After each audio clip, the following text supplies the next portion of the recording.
For my final lecture for digital economy, well, it's more an afterword in that the coursework is completed, the module teaching has been completed, but I thought it might be interesting to reflect on sort of the future direction that some of the changes we've been looking at in this module may go.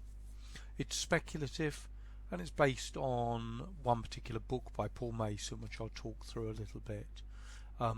So if we're going to talk about post-capitalism, I thought I should quickly recap the characteristics of capitalism.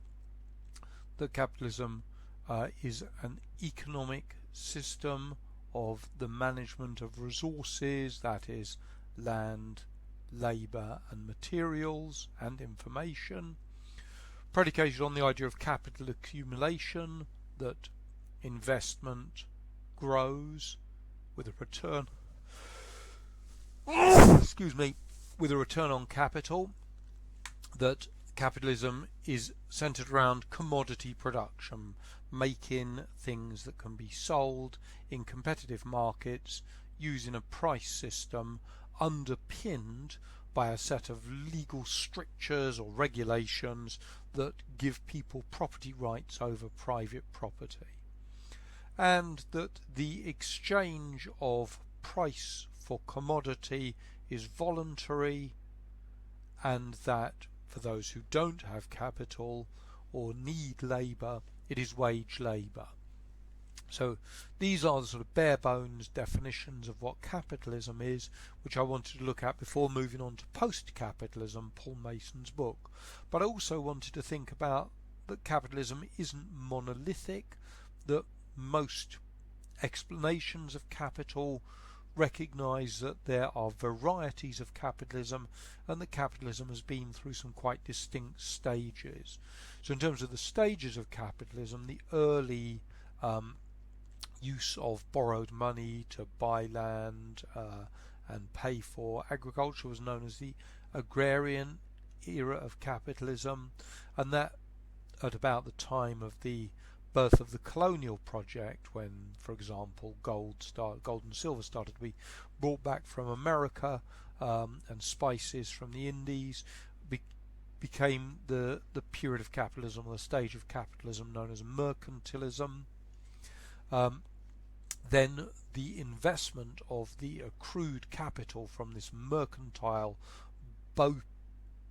boost of capital in Europe led to the industrial stage of capitalism, the Industrial Revolution. This went through several stages. We'll look at the Kondratian waves in a little while, but the major change to the industrial variety of capitalism occurred at the end of the Second World War, when the social contract came into place, where state safety net, state provision of things like education, pensions, health service, and recognition of unions led to what was known as the social contract, which has given way since the sort of end of the 1980s to the current version of capitalism we have, which is neoliberalism, a return to a more free market, less state or socially contracted form of capitalism. Hall and Soskice wrote a very influential book on the varieties of capitalism, which effectively defined capitalism into two varieties. Liberal capitalism, which is the form of capitalism that is more towards free market or coordinated, which is where there is a greater level of intervention by the state. And while we're looking at the sort of understanding of the history of capitalism, probably the most important recent book on capitalism is Piketty's Capital in the 21st Century, which helps us to understand how the long-term trend towards return on capital has stayed. Here are two graphs taken from Piketty's analysis, both of which show that capital did not return such great profit during the period when the state took a greater hand, so the coordinated or social contract capitalism, which is the bottom of the U-bend in both these graphs. On the right, we've got Germany, France and Britain all showing a decline after the First World War, a flattening out into at the end of the Second World War, and then growth in return on capital from the 50s on, accelerating from the 90s on. Same sort of pattern on the left, where we've got the share of the profits of income share of the top 1% in the USA from the end of the First World War through to about 2012, showing the impact where the upturn begins of what here in Britain we call Thatcherism, which in this would be things like Reagan breaking the air traffic controllers strike in 81 and the NAFTA free trade agreement in 94, which accelerated the trend towards globalization. So those are the precursors to the topic of post-capitalism, but I also want to think about what I mean by post, or what we mean by post.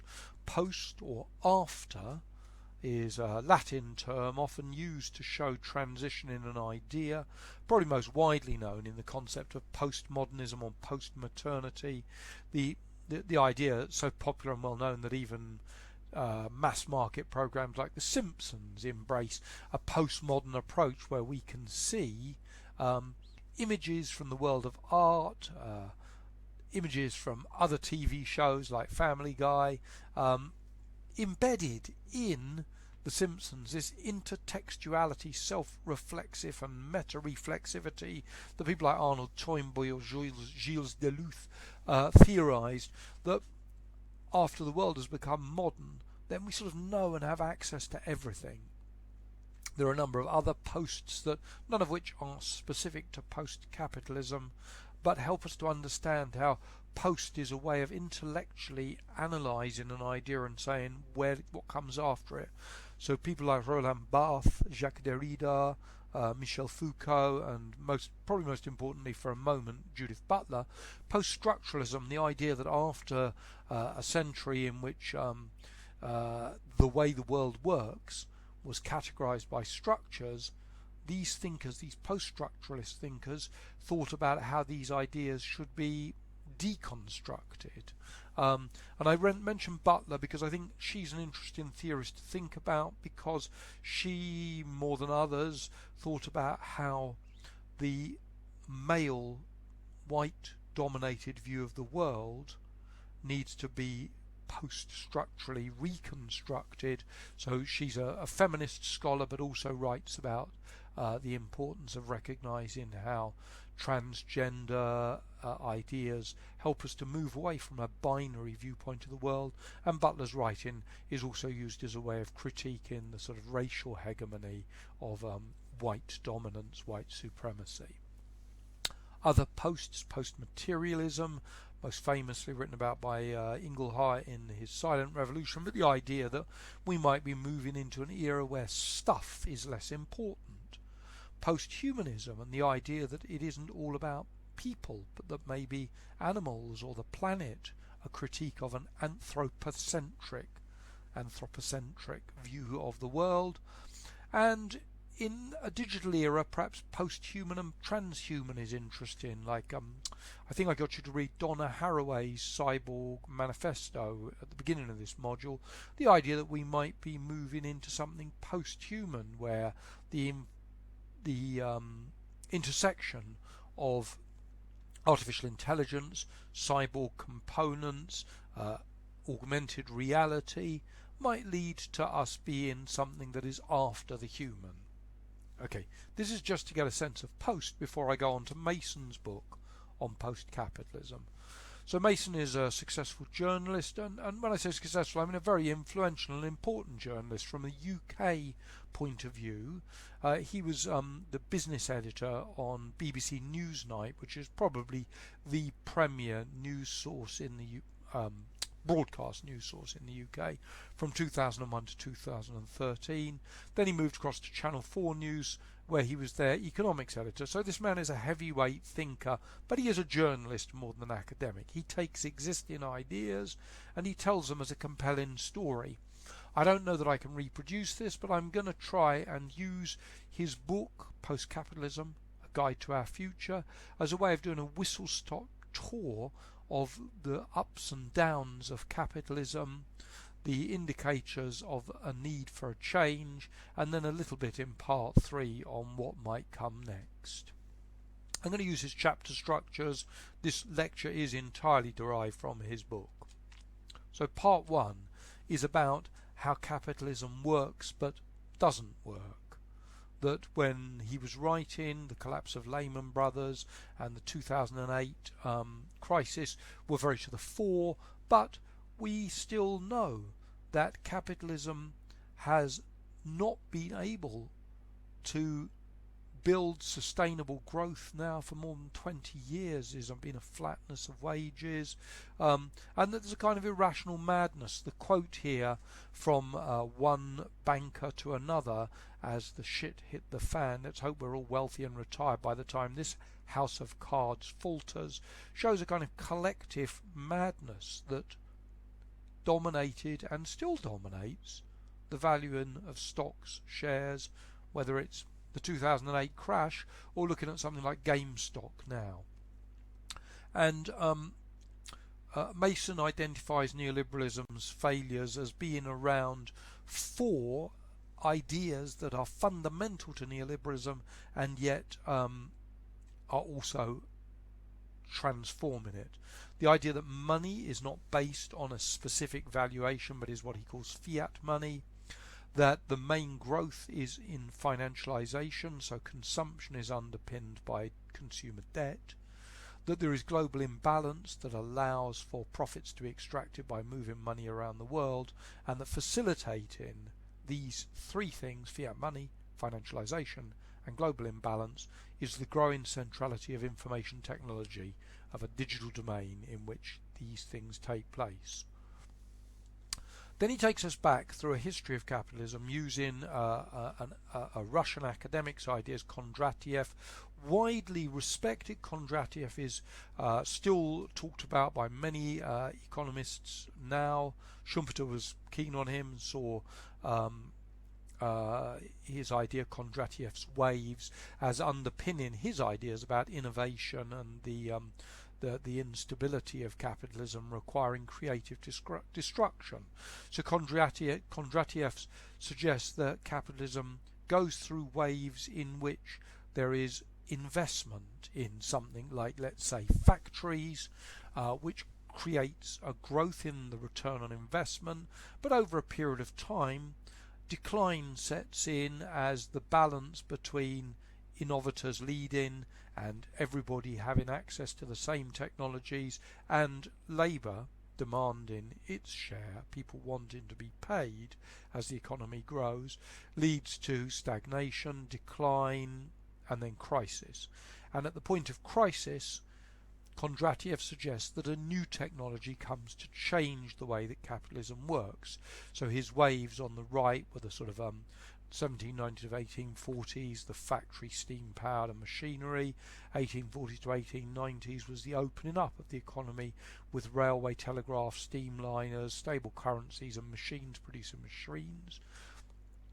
From the 1890s to the 1940s we had the growth of heavy industry, electrical engineering, telephone, scientific management and mass production. From the Second World War onwards we had this, what I described earlier as the social contract. So we had the growth of information technology, transistors, synthetic material, mass consumption, nuclear automation, but also information technology feeding on that. And he, Mason, suggests that this last wave has been sustained by a number of things, that network technology and mobile communications have sustained the last wave rather than the crisis move into the change that he hopes will be post-capitalism. Then he looks back at how much Marx got right when he recognised that really underpinning all value is the work that people do, the labour theory of value, the quantity of work and machinery and raw materials that are used.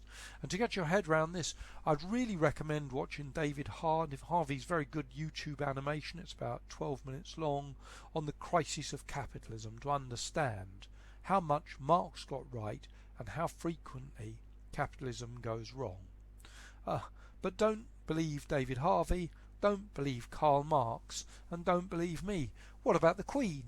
She went to visit the London School of Economics just after the crash, and basically she said, why did no one see this coming? Why did no economists see the crash coming? Luis Garitano is trying hard to explain the causes of the credit crunch. After her visit, 100 economists wrote a letter accepting that it was a failure of the collective imagination of many bright people. So, we've got the failure of capitalism, although it's also done much, and we'll give that credit as well. But Mason suggests that the Kondratiev wave got extended because after the Second World War a number of things came together. The Marshall Plan, the lending of American money to prop up and regrow economies across the democratic world, the regulation of money through the Bretton Woods Agreement that lasted from 1945 to about 1970, which kept exchange rates stable. That the state poured money into innovation, so people like Peter Drucker or Claude Shannon, the information theorist, were working in tandem with the state to help capitalism build a sustainable system that rewarded workers. And it wasn't really until the oil crisis that we began to see the stagnation from the sort of early 70s of growth. In this graph from Mason's book, you can see that there's sort of peaks of growth going through the 40s, 50s, 60s, the start of the 70s, but after the oil crisis, GDP growth never again goes above sort of 5% and mostly is down at the 2 to 3%. So the second half of the 70s saw a shift in capitalism away from a social contract towards what's come to be known as neoliberalism. So the attack on labour in the US, the air traffic controllers strike, and in the UK the miners strike, were used as ways to break the power of labour. And at the same time there was what Boltanski and Chiapalo call the new spirit of capitalism, that people wanted a different kind of experience. Workers did not want to be part of a mass collective. And so we saw a growth of an adoption of capitalism that mutated it. Quote in the book,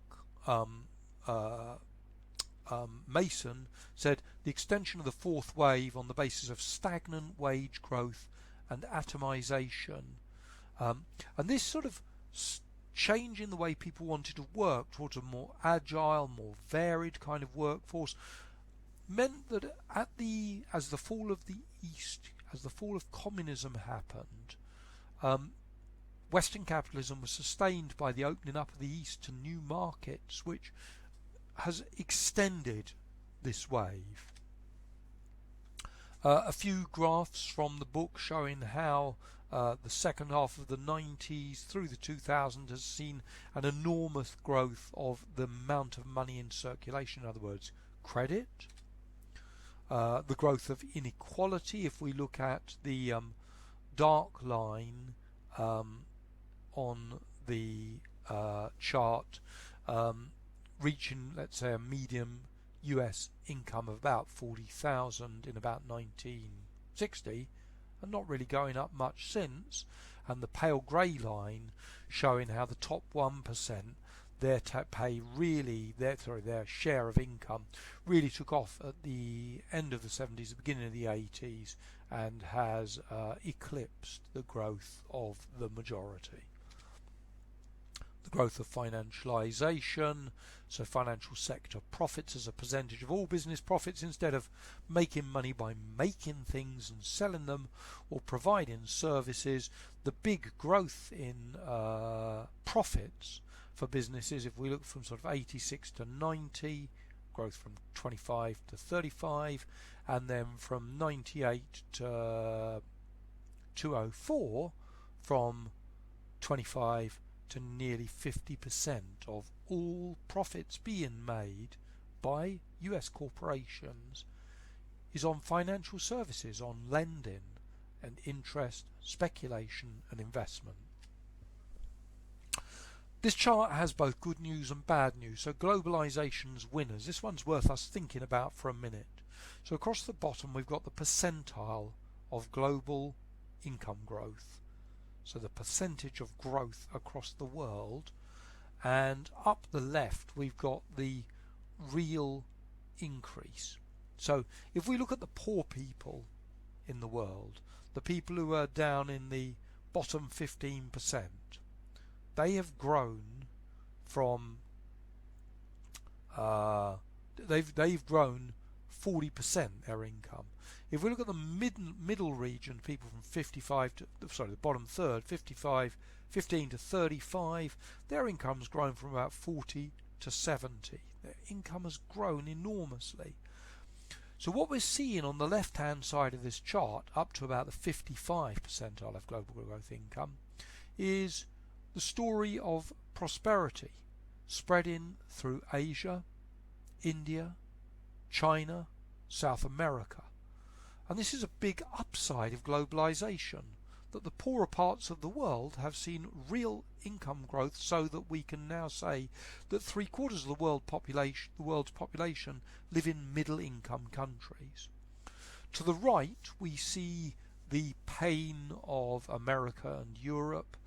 Possibly helps us to understand the growth of people like ideas like Trump or the power of Brexit, is that people who are in the 55 to 85, 90% of the world's income, which was industrial workers in the West up until about 1970, their income has fallen as a proportion of global income growth, and it's only the people above 95% that have seen sharp growth. And concomitant with what I've just talked through is the increase of people in the world's workforce and the decline. If we look at the right hand side of this graph, the extremely poor now make up a small proportion of the world's working population. The moderately poor and near poor make up nearly half of the world's working population, and the developing middle class, people who earn between $4 and $13 a day, between $4 and $13 a day, we now have a significant proportion of the world's population in the bracket of moderately poor to developing middle class, and it's the wealthy peoples, the middle classes, that have been squeezed. So moving on to his next chapter, where he's trying to identify where ideas of post-capitalism might have come from, trying to understand what will happen as capitalism ceases to deliver and as the changes that the digital economy brings about might look like. We had Stuart Brand in the 60s saying information wants to be free, recognizing that there's something about information that is different from other forms of capital. And we've talked about that extensively in this module. We've also talked a little bit about Romer's seminal paper from 1990, Endogenous Technological Change, the idea that it's investment in information that gives competitive advantage to firms, but once the information is available, it becomes a resource. As Drucker said in 93, knowledge has become the resource rather than a resource. And Drucker was using the term post-capitalist in his book of 93. He was saying that instead of land, labour and capital, now the main source of wealth is information. In 85, Stallman wrote the GNU Manifesto, the GNU's not Unix, about building the Linux operating system, and the idea that the underpinning technology that we use to manage the world doesn't need to cost money. Kelly in '97, the journalist, Wired journalist, wrote the new rules for the new economy about the value of information. Benkler in 2006 wrote The Wealth of Networks and gave it away for free. He basically identified the value of the Creative Commons. Jimmy Wales in 2001 founding Wikipedia, which we can see as which we might choose to see as a precursor of what post-capitalism might look like. 20,000 people working for free on an information product that costs nothing but is used by many.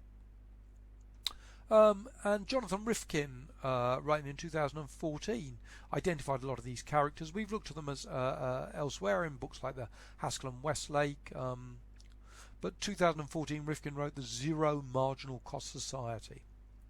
So those are the profits of post-capitalism that have occurred in the period that this module's been looking at, but we can go back to Karl Marx, who in his outline, his Grundrisse, wrote a fragment on machines where he said, out of all proportion to the direct labour time spent on their production, it depends rather on the general state of science and on the progress of technology, on the application of science to production. Marx recognized that over time the general intellect or the shared knowledge would be the thing that would grow the economy, and that knowledge is the solution to making everybody have access to material comforts, and knowledge is a solution that effectively is cheap and limitless. So he talked about the unlimited creation of wealth independent of labour, the idea that as automation takes over production, we all can be wealthy without having to work hard. And that is the siren call of post-capitalism. So in the next chapter, Mason moves on to moving towards this free machine. And it wasn't just Marx who saw this coming. Adam Smith, probably the first economist in his Wealth of Nations, understood that underpinning all the value produced is labour. It's not by gold or by silver, but by labour that all the wealth of the world was originally purchased. And therefore when labour can be replaced by information, by, as Mason calls it, an economy based on information with its tendency to zero-cost products and weak property rights, that will not be a capitalist economy any longer. Jevons talked about the marginal theory of value, which was as a recognition that if we just looked at labour, we couldn't understand differences in prices. And so Jevons and his ideas of marginal value has dominated economics in this last century, but marginal theory relies on scarcity. The marginal value of something is to do with how much it is needed and who is competing for it, what people are willing to pay for it. But when it is free, when there are zero cost products and weak property rights, marginal theory doesn't hold true. I think Mason idealizes revolutionaries. Let's roll with it for a minute. We don't have to be overly idealistic about the troublemakers, but there have been a series of responses to capitalism in the last century that show the balance between the old structure, which was hierarchical, and an information economy which is network based. So the hierarchies gave rise to Taylorism, the atomization of work, and Fordism, the repetition of work, and this allowed us to build a post-war accommodation. So the big factories of the 1920s, 30s, 40s and 50s did allow for a social contract which gave welfare, health services, free education, public housing projects and collective rights. And that did hold good for 40 years or so.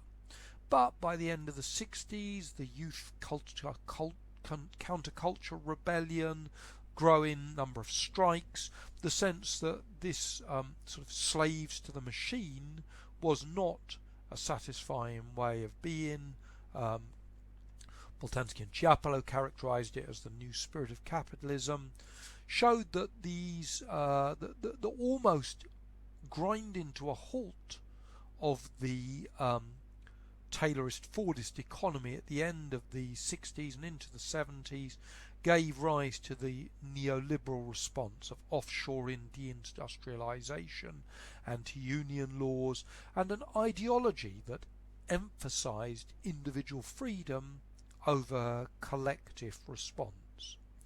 As Hart and Negri characterized it, it turned all of society into a factory. And their description of the social factory describes where we are now, that work boundaries are blurred. People expect to answer emails at the weekend on their phones, but when they're in their office or at their workplace, they might well be shopping on their phone, doing social media, dating. This kind of blurring of us into a network instead of a hierarchy where work and production and individual self-realization are all merged together in the sort of identity cultures of the social factory. And so we move into part 3, where Mason makes some suggestions about how this might move forward and how we might see the changes that we are on the horizon of. So he talks a lot about the transitions of the mode of production, looking back about how we moved from feudalism to agrarianism to mercantilism to industrial capitalism, social contract capitalism to neoliberalism. These are transitions which people lived through. And at the moment we are in Hart and Negri's social factory, where we are largely financialized consumers. So you as students are likely to have significant debt, you are likely to define your identity. Here I apologise if I'm making broad generalisations about you and your lives, but we all tend to define our identities by what we consume, the things we buy. We live in networks where information goods of complex nature are the main currency of how we exchange and share things. And this transition was seen coming by economists from, well, Keynes in the 1930s said, as automation takes on, we will need to use the freedom from pressing economic cares as we get mass production of goods and mass customization of them to figuring out how to live wisely and agreeably and well. And just to remind you, on the right we see how the whole world has benefited from the forms of capitalism that have come, that even in the poorest parts of the world there is now rapid material growth. So if we think about the sort of things that drove transitions in capitalism, the plague and the Black Death drove the growth of agrarian capitalism, the invention of banking in the sort of Italian city-states of the 1500s, the influx of wealth from colonialism and the sharing of knowledge from printing. And if we think about post-capitalism, we live in a world of abundance. There is material stuff everywhere. We live in an information-rich world, and much of that information is unownable. Peer networks, unmanaged enterprises, collaborative shared works, cooperatives, credit unions, subcultures, parallel economies. These are all forms of capitalism that don't fit with the old forms of capitalism. And Mason says we need change. We know we need change. We know there are reasons for panic. Greta Thunberg talks about us being in a house on fire. We know that the current means of material production based on exchange value, where we need to buy things and throw them away and buy more things in order to feed the machine, cannot sustain the planet. We know that social injustice is growing, that inequality has led to the acceleration of the growth in the super wealthy and the problems that come as a result of inequality. So we have racial injustice, for example, in developed economies like America, a real fragmenting of the social contract. We have the demographic aging panic, which you may not want to think about, and I probably try not to think about, but this planet is getting old. By the year 2050, most people will be over 50. There's going to be a point where there's a lot of pensioners waiting for their pension and not very many people ready to work. Okay, we have one short-term recourse and resource, and that is that there is still substantial young growth in sub-Saharan Africa, and by 2050 the bulk of the population growth on the planet Earth will be in sub-Saharan Africa. So we have the option for migration and integration, but that is not easy in a world of social injustice and inequality.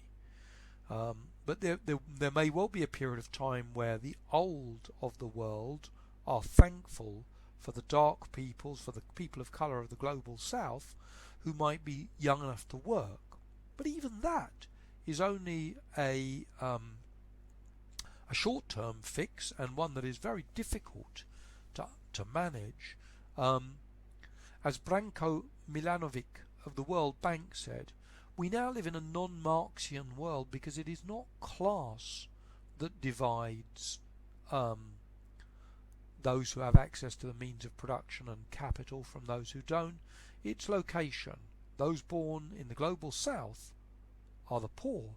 And although Fukuyama said we might be approaching the end of history, we have some enormous challenges in front of us. Climate change, the demographic bubble, the social care bubble, the migration. And at the moment what we see is elites in denial. So Elon Musk builds electric cars that have bulletproof windows to protect the elite as they move through a crisis-strewn world. And for the rest of us, we have nationalism and jingoism to protect our slice of the pie. There is a rational case for panic, and I don't want to depress you, because there are also signs of a way that the world is evolving. And my final slide takes Mason's plan for Project Zero. He says there are 5 principles for making the change. We have to recognise that it won't just come about by people wanting it. We have to work in projects. We have to work in projects that are ecologically sustainable. It's not just about economics. It's about changing the way we think and live. We need to work at this problem from all angles, but that's possible because we live in a networked economy, a networked world where the ideas that are being shared by Uyghurs in Xinjiang or poor labourers in a Foxconn factory or schoolchildren in Afghanistan can all be shared on the same global networks. And we have to maximise that power of information. We have to find ways to not have it be extracted by surveillance capitalists, and instead to serve the world to move forward. And Mason gives us a list of goals: reducing carbon emissions, stabilising finance, moving away from financialisation, making sure that everybody gets a slice of the pie. It's happening. Material and prosperity and well-being is spreading across the world. And then gearing technology towards the transition to an automated economy. Is there a slide with? Yeah, good. I thought this was coming. And he says to do this we need to build models, we need to experiment, we need to use software, we need to think about what we can learn from something like Wikipedia and the open source projects to build wiki states where everybody has a stakehold and everybody can contribute those things that are information of use. Working together, collaborative work, and suppressing monopolies. So the super powerful monopolies of information that are pooling around Facebook, Apple, Google, the FANGs, They need to be socialised. They need to be shared. Market forces will disappear. When everything's free and everyone has a wage, market forces won't need to be there. And so he says, socialise the finance system, bring about UBI, Universal Basic Income, and allow the network to allow us to work together to solve the problems. Now, I am talking through Mason's book rather than necessarily saying what I believe. It's a hodgepodge of ideas, but I hope that it gives, in this final taught session, some ideas about the way that the digitization and the digitalization of the world in which we exist may go beyond just the management of economic resources and get into the recognition of how it affects the way that we live together. Oops, I only got one reference. That's great, isn't it? I would like to encourage you to watch, before we meet, this very funny and well thought through video by David Harvey on the crises of capitalism. I think that would give us something quite concrete to talk about in the seminar if you come to join me. Thanks for taking part in the module.